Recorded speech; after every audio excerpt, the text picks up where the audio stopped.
নমস্কার, গুরু কৃপাই কেবলম। আমি অধ্যাপক ডক্টর শ্রী সুনীল শাস্ত্রী। আজ আমি আপনাদের দ্বিতীয়ভাবে মঙ্গল গ্রহ থাকলে কি প্রভাব হয় সেই নিয়ে বিস্তারিত আলোচনা করছি। গতকাল আপনাদের লগ্নভাবে মঙ্গল গ্রহ থাকলে কি হয় সেই নিয়ে বিস্তারিত আলোচনা করেছি। আজ আমি দ্বিতীয় ভাব, যেটা আমরা ধন ভাব বলি বা বাক্য ভাব বলি বা কুটুম্ব ভাব বলি বা সেকেন্ড হাউস, এই দ্বিতীয় ভাবে মঙ্গল গ্রহ থাকলে জাতক জাতিকাদের সাধারণত জোরে কথা বলার প্রবণতা থাকে। দ্বিতীয়ভাবে মঙ্গল গ্রহ বসে থাকলে জাতক জাতিকাদের জোরে কথা বলার প্রবণতা থাকে এবং এই জোরে কথা বলার মধ্যে একটা তীক্ষ্ণতা বা তীব্রতা থাকে। এটা মাথায় রাখবেন। এরা নিজেদের কথার জন্য ঝগড়া বা বিবাদে জড়িয়ে পড়ে। এরা নিজেদের কথার জন্য ঝগড়া বা বিবাদে জড়িয়ে পড়ে, কথাবার্তার সংগ্রামী হয়ে থাকে। এক কথায় এরা অল্পতি গালিগালাজ বা গলাবাজি করে, হঠাৎ রেগে গিয়ে তীব্র কথা বলার জন্য শত্রু সৃষ্টি হয়। এইসব জাতক জাতিকাদের তীব্র কথা বলার জন্যে শত্রু সৃষ্টি হয়, কারণ দ্বিতীয় ঘর থেকে বাক শক্তি বা কথা বলার বিচার করা হয়। ও মঙ্গল হলো শক্তিশালী গ্রহ। মঙ্গল হলো একটা শক্তিশালী গ্রহ। এরা চোখের রোগে ভোগে। এইসব জাতক জাতিকারা বিভিন্ন রকম চোখের রোগে ভোগে। চোখে রক্ত সঞ্চালনজনিত সমস্যাও থাকে। দাঁতের রোগেও ভোগে, দাঁতের সমস্যাও হয়। বিশেষ করে দাঁতের মাড়ির সমস্যা বেশি হয়। মুখে নানা রকম সমস্যা দেখা যায়, মুখে নানা রকম সমস্যা দেখা দেয় এবং গালে ব্রণ, মুখের ভিতরে ঘা ইত্যাদি, কানের ভিতরে যন্ত্রণা হয় বা ফোড়া হয়, কারণ কালপুরুষের অঙ্গ বিভাজন অনুযায়ী এই অঙ্গগুলি দ্বিতীয়ভাবে পড়ে। মাথায় রাখবেন, কালপুরুষের অঙ্গ বিভাজন অনুযায়ী এই অঙ্গগুলি দ্বিতীয়ভাবে পড়ে। মঙ্গলের পরিশ্রম করার ক্ষমতাও অনেক বেশি থাকে। মঙ্গল জাতক জাতিকাদের পরিশ্রম করার ক্ষমতা এমনিতেই বেশি থাকে এবং দ্বিতীয়ভাবে মঙ্গল গ্রহ থাকার জন্য এদের পরিশ্রম করার ক্ষমতা অনেক বেশি থাকে বলে অর্থ উপার্জন এরা অনেক বেশি করতেও পারে। অর্থ উপার্জন এরা বেশি করতে পারে এবং সেই অর্থ উপার্জন করে এরা জমি বাড়ি বা অনেক ভূ সম্পত্তির মালিক হয়। জমি বাড়ি এবং অনেক ভূ সম্পত্তির মালিক হতে পারে বা হয়, এটা মাথায় রাখবেন।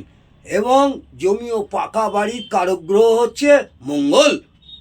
মঙ্গল হচ্ছে ভূ সম্পত্তি, জমি জমা এবং পাকা বাড়িরও কারক গ্রহ হচ্ছে মঙ্গল। তবে এই মঙ্গলের সাথে রাহু থাকলে, এই মঙ্গলের সাথে যদি রাহু থাকে, চোর ডাকাত বা প্রবঞ্চনার দ্বারা এই সম্পত্তি নাশ হয়। এটাও কিন্তু মাথায় রাখবেন। এই মঙ্গলের সঙ্গে যদি রাহু থাকে তাহলে চোর ডাকাত বা প্রবঞ্চকের দ্বারা এই সম্পত্তি নাশ হয়, কারণ রাহু হলো ঠক, প্রবঞ্চনা, রাজানি, জোর করে ছিনিয়ে নেওয়ার কারক গ্রহ। আবার এই মঙ্গলের সাথে কেতু থাকলে, ষড়যন্ত্রের দ্বারা সম্পত্তি হারাতে হয়। ষড়যন্ত্রের দ্বারা সম্পত্তি হারাতে হয়। এই বিষয়টা ছাত্রছাত্রীরা যারা জ্যোতিষ নিয়ে পড়াশোনা করছেন বা জ্যোতিষ শিখছেন বা জ্যোতিষ প্র্যাকটিস করছেন, এইটা আমি বোঝার সুবিধার জন্যে আপনাদের সরলীকরণ করছি। যেমন কারোর কোনো বাড়ি বা জমি বা জায়গা বা দোকান অনেক সময় ভুল বুঝিয়ে নানা রকম ষড়যন্ত্র করে লিখে নেওয়া হয়, কারণ দ্বিতীয় ভাব সম্পত্তি। দ্বিতীয় ভাব হচ্ছে সম্পত্তি ও কেতু হলো গোপনীয়তা বা ষড়যন্ত্রের কারক গ্রহ। এই মঙ্গলের সাথে বৃহস্পতির সুসম্পর্ক স্থাপন হলে, এই মঙ্গলের সঙ্গে বৃহস্পতির সুসম্পর্ক স্থাপন হলে এরা মাছ চাষের ব্যবসা, মুরগির ব্যবসা, গরুর ব্যবসার দ্বারা অনেক ধন সম্পত্তি লাভ করতে পারে বা উপার্জন করে। এই সব ব্যবসায় অনেক পারদর্শী হয়। এইসব জাতক জাতিকারা এইসব ব্যবসায় অনেক পারদর্শী হয়। ক্রয় বিক্রয়ের কাজে এরা ভালো পারদর্শী হয়। কেনাকাটার ব্যাপারে এরা খুব পারদর্শী হয়। আত্মীয় কুটুম্বীদের সাথে এদের কথা তীব্রতার জন্য সম্পর্ক ভালো থাকে না। আত্মীয় পরিজনের সঙ্গে এদের সম্পর্ক ভালো হয় না। এই দ্বিতীয়ভাবে অবস্থিত মঙ্গল শুভ হলে খুব ভালো ধন সম্পত্তি রক্ষা করতে পারে। যদি মঙ্গল গ্রহ খুব শুভ অবস্থা থাকে বাচ্চাটে, তাহলে এরা ধন সম্পত্তি রক্ষা করতে পারে, যেমন পূর্বপুরুষের সম্পত্তি খুব ভালোভাবে যত্নের সাথে রক্ষা করতে পারে। এটা মাথায় রাখবেন। অর্থাৎ যজ্ঞের ধনের মতো লাগলে রাখে, যজ্ঞের ধনের মতো লাগলে রাখে, কারণ মঙ্গল হলো পাহারাদার, তাই তার রক্ষা করার ক্ষমতা বেশি। মঙ্গল হলো পাহারাদার, তাই তার ক্ষমতা অনেক বেশি।